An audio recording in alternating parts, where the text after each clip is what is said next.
Yo, this has not been a thing since 26, not even since before 2016. Last time Democrats had percentages like this was Obama, dude.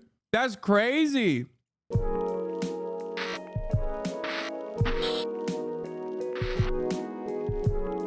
saying it.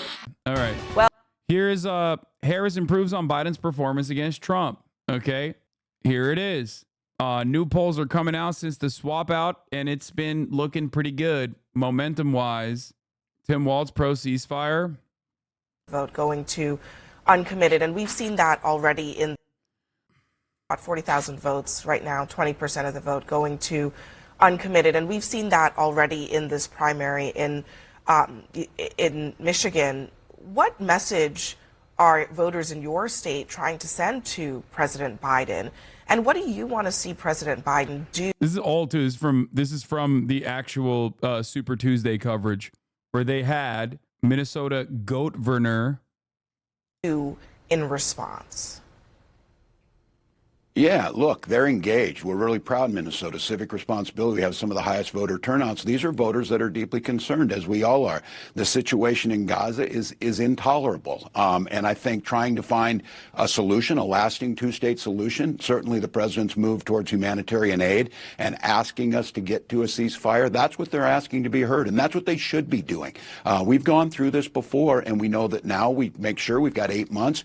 We start bringing these folks back in. We listen to what they're saying. That's a healthy thing that's happening here. But I would note that that the former president lost twice as many votes here in Minnesota to Nikki Haley. And I've seen some of these exit polls out of North Carolina and others. 80% of folks said they're not voting for him who voted for Nikki Haley. We'll get. Damn, it seems like Tim Walz is very aware of what the uncommitted voting campaign, especially those margins for the uncommitted voter campaign, spells for Biden's reelection. You made a great point earlier or yesterday that uncommitted is a material undercount because non-voters aren't represented. Yes, it's a point that I made on this day as well. And a lot of people tried to not talk about that or just avoid examining that reality because they were hopped up on opium. Whenever I talk about Israel-Palestine, people immediately assume that it is because of my own personal biases such as seeing Palestinians as human beings and not just collateral damage or rabid barbaric terrorists. But it's not just the biases that I have, okay? There is also an electoral consequence. Minnesota, Wisconsin, and Michigan are 3 must-win key states for the Democratic Party beyond Pennsylvania is the most must-win state. But these 3 states have shown significant numbers of active Democratic Party voters participating in the primary process to demonstrate their distaste with the Biden administration's actions in terms of in terms of our allegiance with Israel. Okay, he's my governor, and I've been involved in organizing here for Black Lives Matter in Palestine. He has routinely ignored us and canceled meetings with us last minute, like every time. Listen, I'm not saying he's waving the Hamas banner or some shit. Okay, yeah, I saw the Twitter leak, the protected users leaked API. I saw the uncommitted voting campaign was phenomenally successful. It was. Please don't whitewash Harris. She isn't any better than Biden. Oh, dude, this is not a whitewashing of Kamala Harris. This is me urging the Democratic Party to do the right thing, both in terms of what I believe is the right thing to do morally, and also the smart thing to do electorally. Okay? Please calm the down. It's not me saying Kamala Harris is going to be like, oh, one state solution tomorrow. That's not whitewashing. It's not. What are we talking about? Oh, here, let's see what the possible paths to victory are. Victory over Donald Trump. The path to the White House goes through Wisconsin. Saying they will, quote, play offense in the blue wall states of Wisconsin, Michigan, and Pennsylvania that Biden was able to flip in 2020, and the Sun Belt states of North Carolina, Georgia, Arizona, and Nevada, where the campaign argues the vice president's advantages with young voters, black voters, and Latino voters offer multiple pathways to literally these two, Palestine, these specifically the ones in the West Coast, immigration. I'm not Harry Enton, but I know what the fuck I'm talking about, dude. Okay? For the president. including women, younger voters, black voters, and Hispanic voters. Those groups critical to Biden's victory in 2020. I've And been now saying Harris's this chance for in November. months, okay? For months. When Biden was at the top of the ticket, I've been saying this for months. Horrible instincts to just like go with a right-wing reactionary framing on immigration if you want to capture any of the youth vote, any of the Hispanic vote in Nevada, Arizona, New Mexico. These are places where you have to take a different approach. Okay, not one that is just like a lighter version of the Republican Party sentiment against immigrants. Today about capping the cost of insulin at $35, passing the child tax credit, addressing student loans, among other policy issues. Jake? All right, Eva McCann in Indianapolis, thanks so much. Let's bring in former Democratic presidential candidate and former DNC chair and former Vermont governor, Howard Dean. Governor, good to see you. I first want to ask you about President Biden and his address to the nation this evening. What do you expect him to say about leaving the 2024 presidential race and about Vice President Harris's presidential run? I expect him to explain what his thinking is, which I think is fairly clear.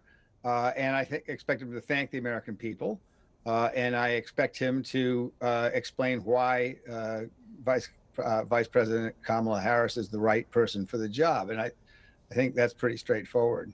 What do you say to the Democratic voters out there who voted for Biden in the primary and are disappointed that the party is picking the nominee through delegates and not through direct votes? Well, as far as I've seen, there's almost no disappointment whatsoever. Our delegation here in Vermont, which is a pretty liberal state, voted unanimously in favor of Kamala Harris after the president withdrew. So if there's disappointment, I haven't heard any of it, except the stuff that Trump says, and who obviously doesn't care about democracy anyway. A new CNN poll gives an early glimpse into a likely Harris-Trump race. There's no clear winner between them. He's up a few points, but it's within the margin of error, 49 for Trump, 46 for Harris. That's closer than it was in a poll last month between Biden and Trump, when Biden was behind Trump by 6 percentage points outside the margin of error. When a Harris-Trump race is broken down by political party in this new poll, independents, 43% for Harris, 46% for Trump. She needs to improve those numbers significantly among independent voters. How do you think she can do so? Already, there's a lot of criticism of her record, saying that she's a San Francisco progressive, out of touch with the American voter. Well, that sounds like Republican talking points. I don't think anybody gives a damn what the Republicans say. The real key to this, your reporters previously were pretty clear about, is young voters. Joe was not able to rally young voters. He should. He had a great record. Kamala Harris is the excitement of Kamala Harris for young people is extraordinary. I would predict now that third-party candidate RFK Jr. is going to actually take more in this atmosphere. Is going to take more votes away from Trump than, which is probably why they're talking about RFK endorsing Trump and him getting a job. I think that's unlikely. But I think this changes everything.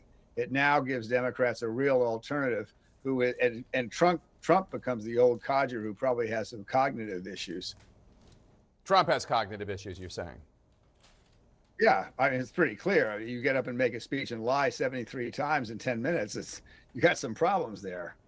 This new CNN poll also shows Vice President Harris doing better than President Biden when it comes to... You got to be so mad if you're Howard Dean and your campaign imploded because you yelled weird, and now Donald Trump gets to do like motions of coming at every campaign rally.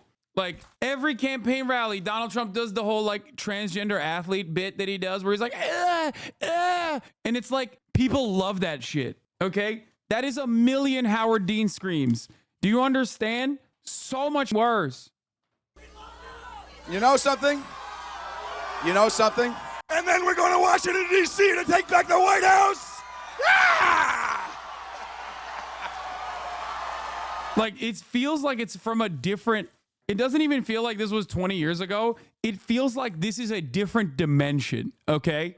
Like think about that. When this could cook you, it unironically feels like we are not living on the same, like, we are not living in the same reality. Okay. Like Republicans literally post the Donald Trump going at every campaign rally like it's an own, like it's awesome. Okay. Yeah, Dean was one of the better candidates that cycle too. Yeah, I mean, I guess like he was also definitely significantly more progressive. That didn't help him for sure in the media landscape. He was one of the OGs in the blogosphere. Had like a lot of independent media backing him.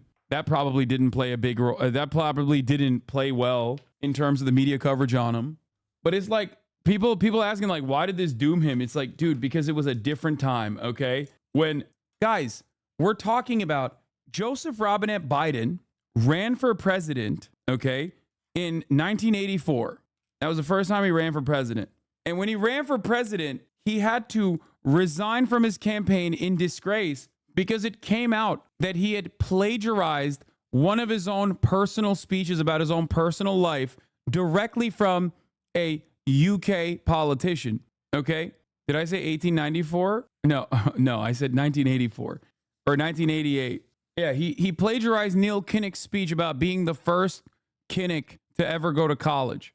Like, think about how different of a time we live in where, you know, flash forward to 2020 when Joe Biden is plagiarizing experiences that he hasn't had, like getting arrested because he went to meet Nelson Mandela. Like, he's imagining different realities and none of that is hurting him. Okay. Or even on the Republican front, the 74 lies that Trump told this last debate.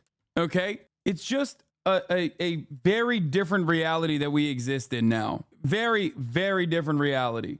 It genuinely feels like we are just not in the same reality now as we once were. But on that note, let's get back to Kamala. Well, this is a wildly different presidential race than just a few days ago. We've heard a lot from politicians about Vice President Harris taking over for Joe Biden at the top of the Democratic ticket. But the crucial question is, what do voters think? And today we're going to get the first snapshot of how they view Kamala Harris, who used her first rally as the presumptive presidential nominee to go after Donald Trump head on. He and his extreme Project 2025 agenda will weaken the middle class. Like, we know we got to take this seriously. Can you believe they put that thing in writing? When you read it, you will see Donald Trump intends to cut Social Security and Medicare. He intends to give tax breaks to billionaires and big corporations and make working families foot the bill. America has tried these failed economic policies before, but we are not going back. And I'm here with CNN's David Chalian to break down what we're learning in this important new poll. Take it away. Well, we got our first look at a Harris-Trump race that is no longer hypothetical. And what you see here is there's no clear leader in the top line of the horse race here. A 3-point margin. That's within the margin of error, Dana. Donald Trump at 49% support. Kamala Harris at 46% support. That's about half the margin that we saw in the Biden versus Trump matchup the last couple of months that we polled. That was a 6-point race. This one now is a 3-point race. And if you look here, broken out by party, you see near total consolidation among Democrats for Harris, similar, more than 9 in 10 Republicans for Trump. Take a look here at the independents. Trump has 46%, Harris has 43%.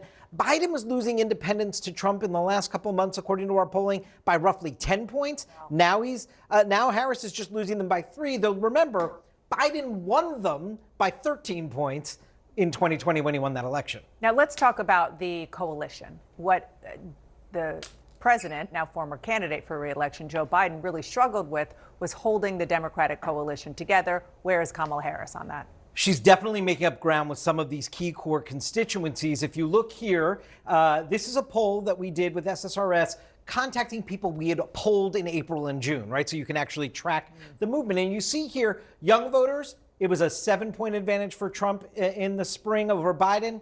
Now Kamala Harris has a 4-point advantage among young voters. Black voters, Joe Biden had a 47-point advantage in the spring. Kamala Harris has increased that to a 63 percentage point advantage there. Hispanic voters, Harris narrows Trump's advantage, but I just want to note again, Donald Trump numerically ahead among Hispanic voters within the margin of error. That was a key group in 2020 that Biden won overwhelmingly, so still work there to do for the Democrats. And among female voters, you see that Harris has increased the lead where they were tied among women when it was Biden on the ticket. These numbers are fascinating, especially given that important piece of information you just gave us, which is that these our polling company, our colleagues, went back and talked to the exact same people that they talked to earlier. Okay, let's talk about what voters want from their presumptive new nominee. One of the numbers that just jumped off the page when the poll came back, Dana, was this is among Democrats and Democratic-leaning independents. Do you want the next Democratic nominee, her name is Kamala Harris, we know, to continue Biden's policies or take the United States in a new direction?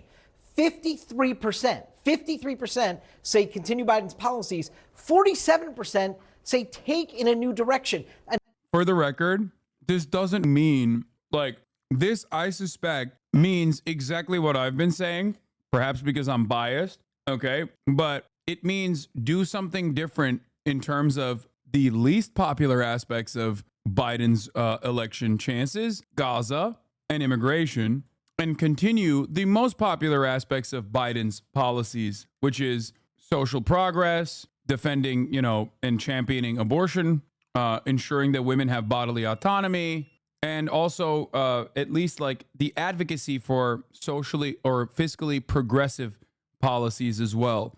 Okay? Like the litany of many economic policies that Biden has unveiled that are objectively popular and well received. A near even split among Democrats looking for a new direction here. I think that is very interesting to watch forward how Kamala Harris campaigns on that. And then we've talked a lot about this all cycle long.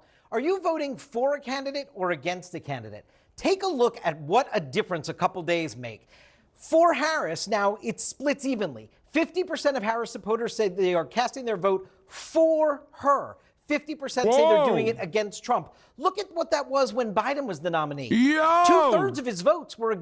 Yo! This has not been a thing since 26.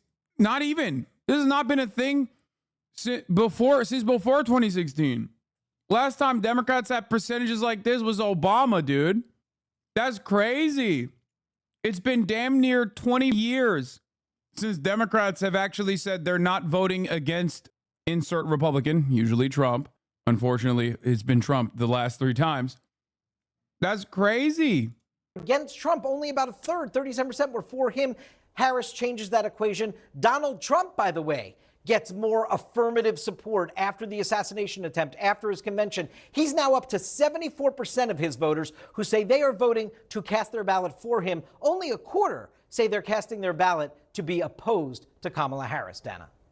So interesting. So much to dig in on.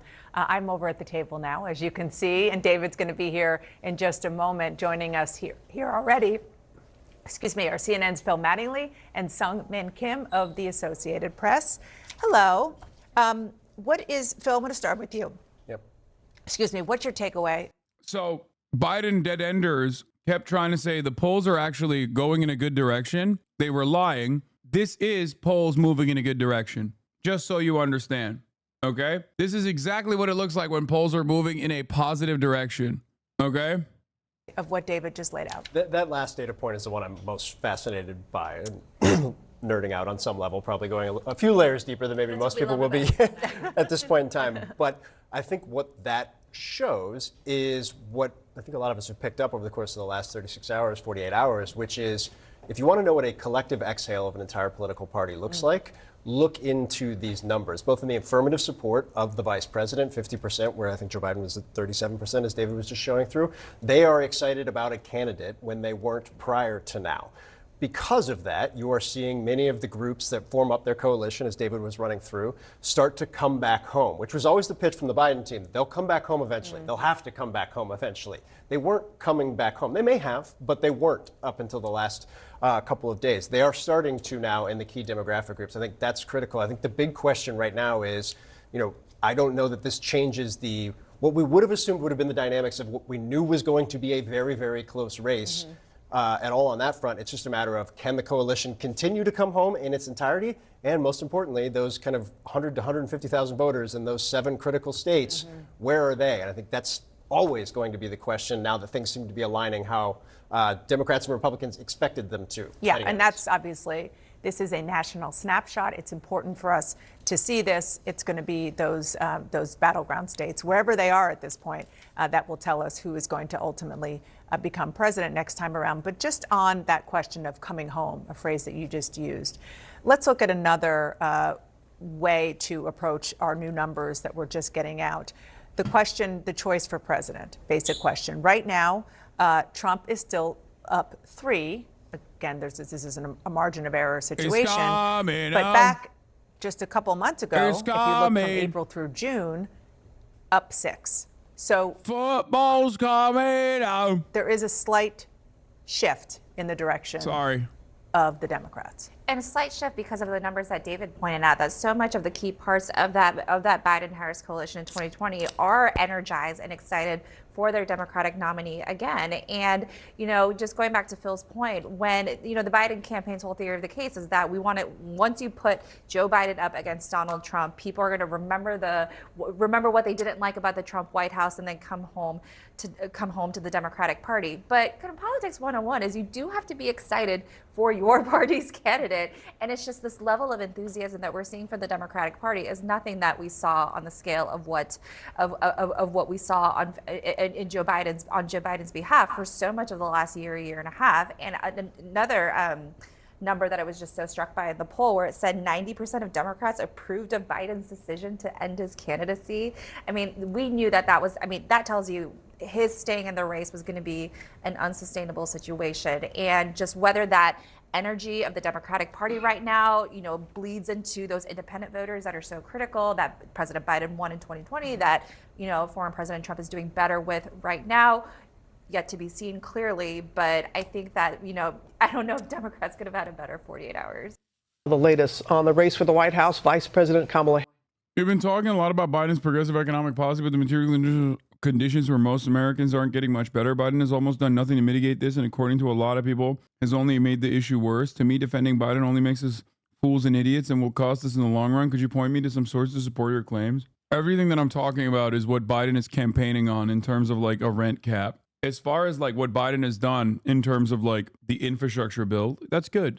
Those are objectively good bills that he passed that have opened up new facilities that are unionizing. The IRA was good. I mean, it was obviously not as good as what it was supposed to be, but it was still good. In terms of Biden's advocacy, why are people saying drill tweet? What is this?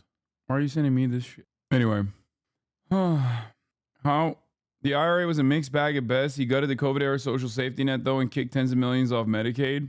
Ultimately, infrastructure spending is broadly popular and a good thing. It is absolutely what was necessary at the time. They didn't pass it because they're progressive champions of economic justice. They passed it because there was no other way. I do not like you. F yourself. Oh, I'm sorry.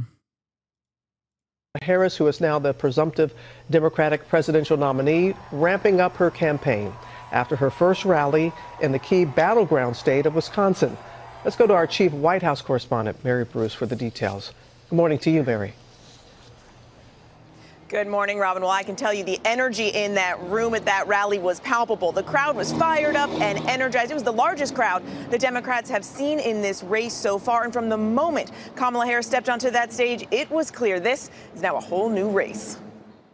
This morning, Kamala Harris is hitting the ground running. Her first campaign rally in battleground Wisconsin, electrifying a crowd of 3,000 supporters. We have doors to knock on, we have phone calls to make, we have voters to register, and we have an election to win. Harris already now the presumptive Democratic nominee, as President Biden prepares to address the nation about his historic decision to bow out of the race. With a little over 100 days until the election, the vice president pitting her record against Donald Trump's. Arguing as the former Attorney General of California, she's uniquely qualified to prosecute the case against him. I took on perpetrators of all kinds. Predators who abused women, fraudsters, who ripped off consumers, cheaters who broke the rules for their own gain. So hear me when I say, I know Donald Trump's type. And she's wasting no time getting at the issues that will determine this race. We who believe in reproductive freedom will stop Donald Trump's extreme abortion bans because we trust women to make decisions about their own body and not have their government tell them what to do. But also leaning into the economic issues at the top of mind for so many voters. America has tried these failed economic policies before, but we are not going back.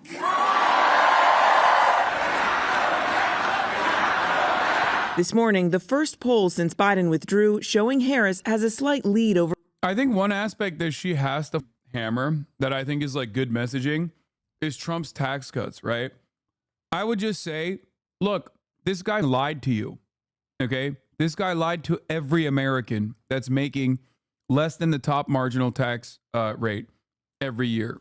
He turned around and he said he was going to cut everybody's taxes, and all he did was make permanent tax cuts for the mega wealthy in this country, permanent tax cuts for corporations in this country, and then your tax cuts were slated to sunset. Okay? I want to restore that. Like I want to restore that process. I want to, like Joe Biden said, no tax cuts for those no tax increases for anyone making less than $400,000 a year, but tax increases for those making more than $400,000 a year. What does sunsetting mean? It means like it goes away. So all the tax cuts that the poor people saw, which was already marginal to begin with, is completely gone. They expire. We have to make sure that Americans that are high earners participate in the American process. Like, it's the most patriotic thing you can do. Fixing the roads, funding public education, making this a better country. Donald Trump also lied and said he was going to increase capital gains tax, and then, of course, didn't do it, for the record. No, Hasan? No, but Hasan, you're rich. You have to vote for Trump's tax cuts? Yeah, I know. I'm an idiot as a class trader, I guess. Well, not even technically bourgeois, but still wealthy. While you were on the house floor sobbing, "Oh, Netanyahu, sir, kill me next," I was checked into the Ritz-Carlton sampling exotic Oreo flavors. Delegate preferences on VP are out. Not shocking, but the first pick is Shapiro. Fuck. I mean, Shapiro is the safety pick. Shapiro is to make sure that you win Pennsylvania. That's why a lot of people are doing that. My favorite tweet in regards to taxing the wealthy. Boo-hoo, imagine being one of the richest people in the richest state in the richest country in all of human history and complaining about giving back to the common good that made that high income possible in the first place.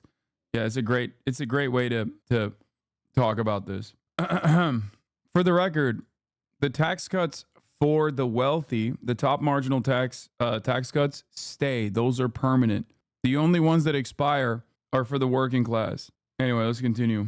Over Trump, a lead that doubles if third-party candidate Robert F. Kennedy Jr. is in the mix. But this race will come down to a handful of battleground states where Trump has been leading for weeks. And that's where Harris's pick for a running mate could come into play. Sources tell ABC News vetting has already begun. For now, at least 4 names on the list.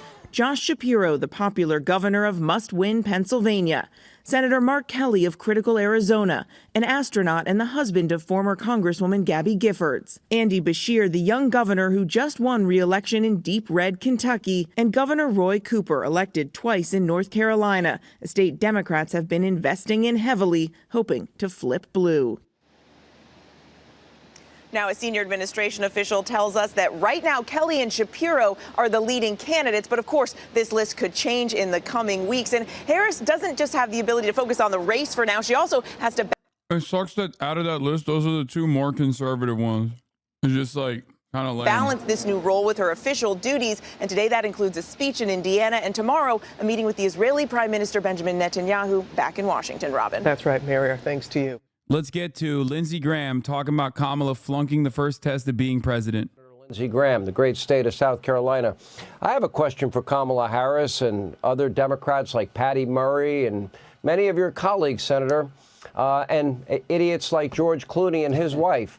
What part of murder, rape, kidnapping, torture, beheadings do they not understand? Because this terror attack, if you extrapolate out Israel's population compared to ours, that... Dude, I mean, there's something really... I will say this once again. There's something very funny about the way that, Fox News talks about Israel, about the way that, right-wingers talk about Israel.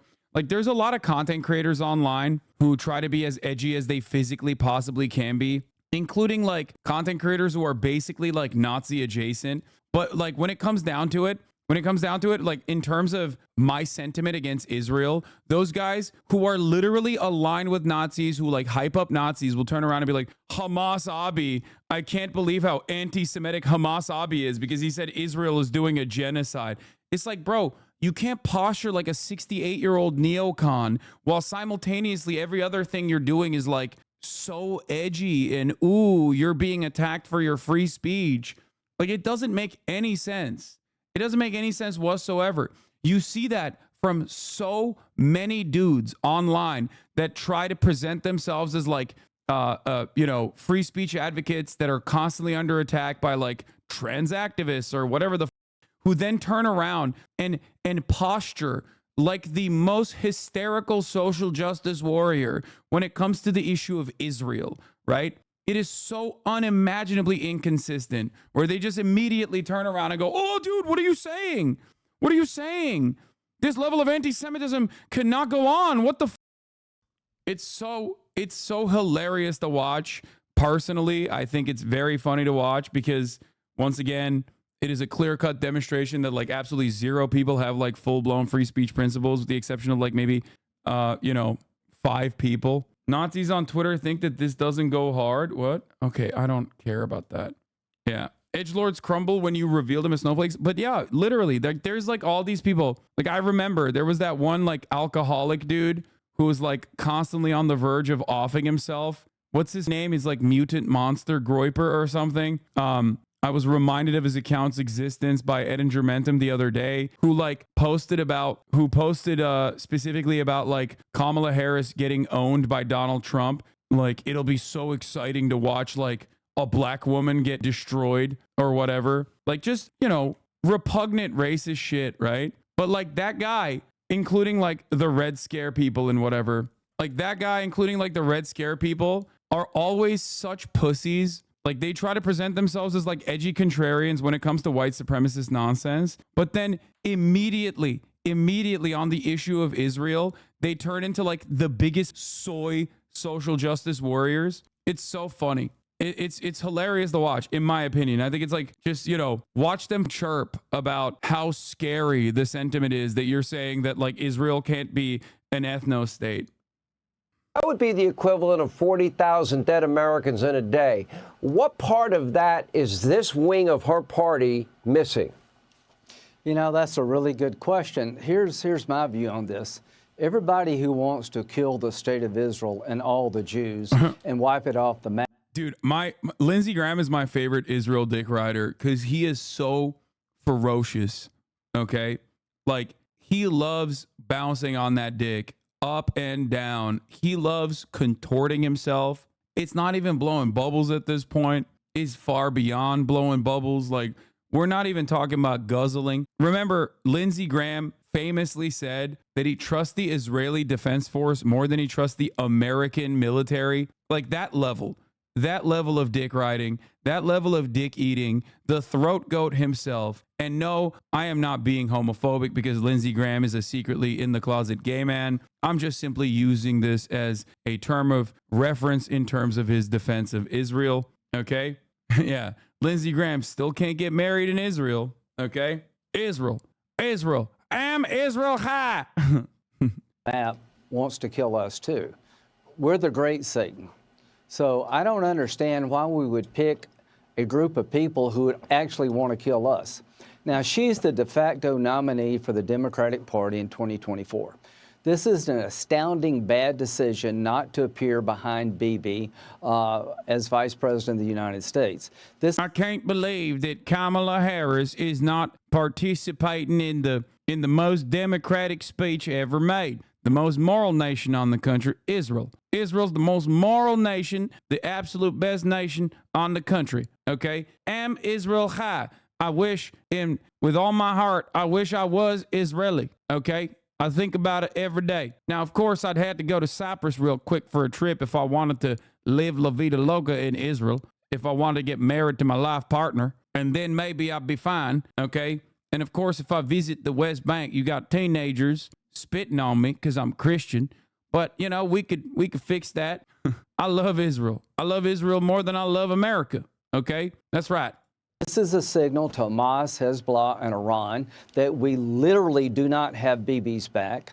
This is really her first major foreign policy decision, and she's gotten an F. She's so worried about the Hamas wing of the Democratic Party, she cannot sit behind the Prime Minister of Israel, our best ally in the region, one of the best in the world. It's not only despicable, it's really a bad decision. She's thrown gasoline on the cause of Hamas, Hezbollah, and Iran by doing this. I take it a step further. In my view, Joe Biden and Kamala Harris, when they would not support Israel's right to win their war against radical Islamic terrorists. Dude, just substitute Israel with like Saudi Arabia, okay? That's my favorite thing. It's like substitute Israel with like Lithuania, any country, Estonia. It's like, I cannot believe how unconscionable it is that these guys, these disgusting cretins, are not offering full-throated support to the nation state of Estonia, okay? It's just like, what are you saying? What are you saying right now? Like, why should they? Like, why is that already like beyond the pale? Like, we've moved on. Like that, it's a given that we have to do it, right? We have to do it. And that premise is never even addressed. You know what I mean? That premise is never addressed. Like, why should the American president and the American vice president offer the most unimaginable amounts of support to a foreign nation like this? Why? Like, what do you mean? Hamas attacked them. Hamas killed their citizens. For the record, this also doesn't even go with Ukraine, okay? Ukraine is in a defensive posture against a larger nation that has invaded it, okay? So on the morality front, obviously an allegiance with Ukraine is very different from a moral calculation. An allegiance with Ukraine is very different than an allegiance with Israel, right? Having said that, however, even if they did this for Ukraine, which they do the exact opposite for Ukraine, by the way, maybe not Lindsey Graham, but like Fox News on the regular is like, what the fuck are we doing? Like, why are we giving so much money to Ukraine? Why are we giving so much money to Ukraine? Why are we giving so much money to Ukraine? And then they literally turn around and they're like, if you do not say Am Israel Chai 4 times when you first wake up in the morning and then commit to giving $4 billion of weapons to Israel, then you are an anti-Semite and I want to put you in jail. I want to execute you for treason. Like, what are you saying? What are you saying? Who's the junior partner in this coalition? Who? Like, are we? Why do they get to dog walk us? Like, what do you mean? You're Fox News. Like, what are we talking about, man? It's so weird. Citizens raped their citizens, beheaded their citizens, kidnapped their citizens. That, to me, is a complete surrender. Joe and Kamala surrendered in the war on terrorism, as far as I'm concerned. Well, they surrendered to the radical left. Now, this is what you need to... No, totally, dude. God, I wish. Yeah. Joe Biden has basically done everything but execute a Palestinian child on television, okay? What are you talking about? What the are you talking about, dude? Joe Biden has done everything, okay? Like, there is not a single thing that Joe Biden is not... There's not a single moment where Joe Biden hasn't been, like, unconditionally Israel's most loyal soldier. And it's not even just like this iteration of Israel's brutal campaign in Gaza. It's like throughout the history of Israel. Joe Biden was alive when Israel wasn't a thing, okay? And he has always kept up this energy in terms of his relentless dick riding of Israel. Understand. I wish everybody in America could watch her show. She's the most liberal senator I've known since I've been in the Senate. She's the most liberal person in the history of America to ever receive a party's nomination for President of the United States. She signed up for the Green New Deal, Medicare for all. There's no liberal horse that she won't ride. So she's picked the radical left Hamas wing of the party. She's afraid to offend them. She's more afraid of them than standing up for our friends in Israel. This is a chillingly bad decision. It empowers the enemies of Israel. It makes America weaker in the eyes of our allies. I cannot tell you, she flunked. Yeah, this argument is so funny because it's like, yeah, what do you think makes America look weaker? Okay? Not being able to rein in their goddamn attack dog as the most arrogant, entitled piece of shit on the planet gets to come to America in the eve of an ICC decision that has declared him under the Rome Statute countries a war criminal that must be apprehended instantly. Like, he couldn't give that speech in Germany right now. You understand? Germany loves dick riding Israel too, but he would not be able to give that speech in Germany. He would not be able to, once the ICC application is processed, he will not be able to go to any European country. Okay? And he's so comfortable dog walking American leadership while Israel as a nation would cease to exist without unconditional American support. My tax dollars are funding Israel's security, man. What are we talking about? As an American citizen, I find that abhorrent and unconscionable, okay? It's ridiculous. And every American has a right to say, no, f that. We're not invested in this. What are we doing here? The first test of trying to be president of the United States by picking the Hamas wing of the Democratic Party, pleasing them more than standing behind the Prime Minister of Israel. This is a chillingly bad decision. Let me ask you this. I know that Prime Minister Netanyahu will be making his way down to Palm Beach and meeting with President Trump at Mar-a-Lago. There's never been a president more supportive of Israel than Donald J. Trump. You know, he moved, obviously, the embassy from Tel Aviv to Jerusalem. It's proper home. On every single level, he supported them. And I'll even go a step further. I don't think Hamas ever would have attacked Israel. I don't think Iran would have fired missiles into Israel had Donald Trump been president. One thing I can tell you is that, you know, I don't care if it's China, Iran, North Korea, Russia, they never feared Joe Biden. They did fear Donald Trump. They won't fear Kamala Harris. They'll laugh at Kamala Harris because that's what she does half the time anyway. She giggles away, you know, her time. I don't think they'll take her seriously because I don't think she's a serious person. Well, this decision she made not to... I just wish with all my heart that this would be a change in the Democratic Party, a new chapter in the Democratic Party, where instead of capitulating to Republican framing, they just fight back and they go, yeah, suck my dick. Like, that's so much copium. I know it's so much copium, but like, imagine a world where they did do that. Like Andy Bashar talking about LGBTQ rights in the state of Kentucky. Okay? Just think about that. Now, Nancy Pelosi said this: Benjamin Netanyahu's presentation in the House chamber today was by far the worst presentation of any foreign dignitary invited and honored with the privilege of addressing the Congress in the United States. Many of us who love Israel spent time today listening to Israeli citizens whose families have suffered in the wake of the October 7th Hamas attack and kidnappings. These families are asking for a ceasefire deal that will bring the hostages home, and we hope the Prime Minister would spend his time achieving that goal. Like, these are relentless Israel dick riders saying this shit, okay? This is political posturing in the good. This is political posturing in a good way. Yeah, this is Bernie-style anti-Bibi liberal Zionism. I know. But it was wild that they hadn't even done this. There was a brief moment when Chuck Schumer did this a couple months ago, and then immediately turned around and invited Benjamin Netanyahu. Just like such a... Oh, God, I can't even get over that. I can't get over that. Nancy Pelosi coming out and saying this is like decent, though, it means that like, you know, you'll see more people in the Democratic caucuses chirping against Israel. Was this bait for Netanyahu to push Israel beyond the pale for support? I think that ultimately Israel has won speed, and through 76 years of sheer arrogance and unconditional support that they've gotten from the Western world, they just don't have any way of stopping themselves and like really reconsidering their actions and how those actions are being seen by the rest of the world. Okay? Like, that's it. It's like the Republicans, right?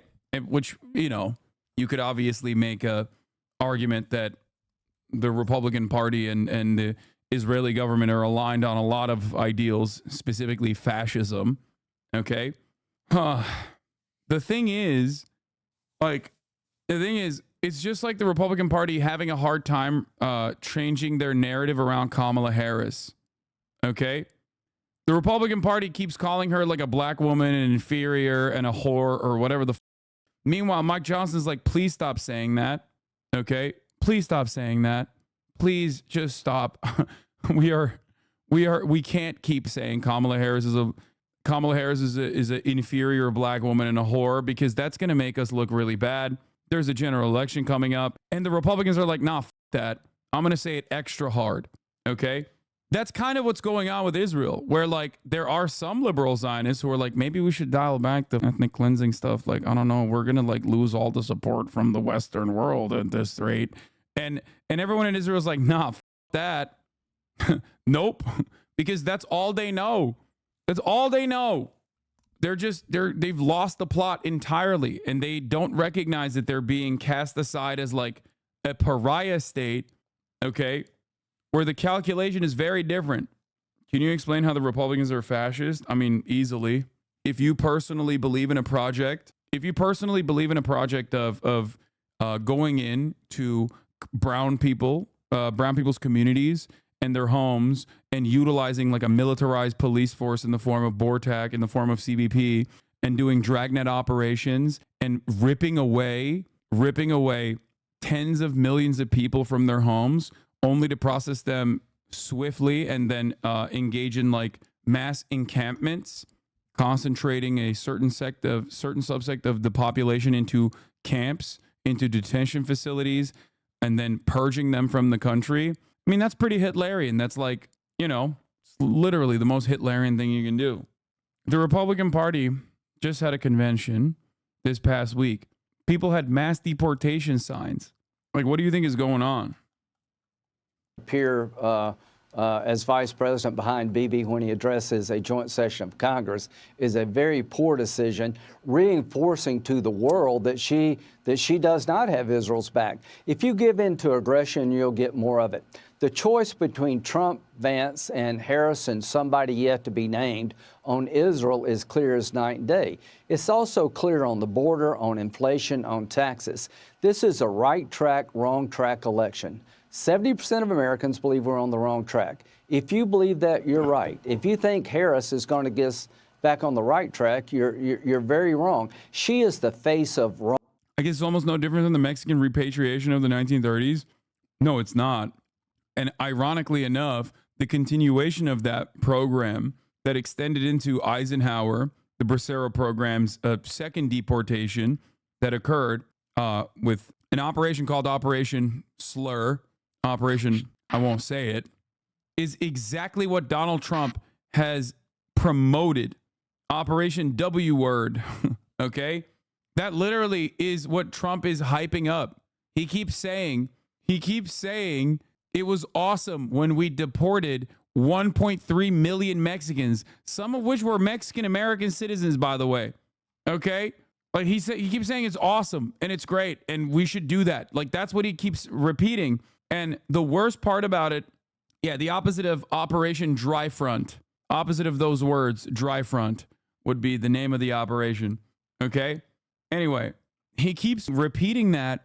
And it's wild that like no one in the media or no one in the Democratic Party has been like, hey, I don't know if you know that, but like that was a dark part of American history. Like that's actually like pretty wildly racist that you're trying to do that again. It's basically in line with just being like, we should put all the Asians in concentration camps again type shit. You know what I mean? Like if someone was like looking at FDR's legacy and saying, I love internment camps for every Asian in this country. We should do that again. It was so sick. We should repeat it. Like, that's what it is. Wrong track policy in America. She is not ready for this job. She's been wrong at every turn about things that matter to you and your family. And what she is about to do tomorrow by not showing up is going to make life much harder for our friends in Israel. What does it say about the D.C. elites, the Pelosi, the Schumers of the world, the Hakeem Jeffries of the world, the D.C. elites, the Nantucket elites, that would be the Obamas, the Hollywood elites, the money elites, the George Clooney's of the world? They have more power over the Democratic Party and the voters that went to the polls during these. Yeah. You really care about democracy, dude. This is such an idiotic narrative. I'm skipping the rest of this. Like, it's just, I've addressed this so many times, but like, it's such a stupid narrative, especially because, one, the democratic process will take place in spite of the Republican attempts to abolish it time and time again in the month of November. That's number one. Number two, 83% of Democratic Party voters polled said that they actually agree with this swap out. And on top of that, Kamala Harris raised $80+ million in a span of 24 hours through small donations, 60% of which were first-time donations, okay? When this decision came down, before she even said a single goddamn thing. Like, it's very popular. If anything, it is one of the first times where I've seen in my lifetime where the Democratic Party responded to the wishes of the demographic majority, the Democratic Party's base of support. Anyway,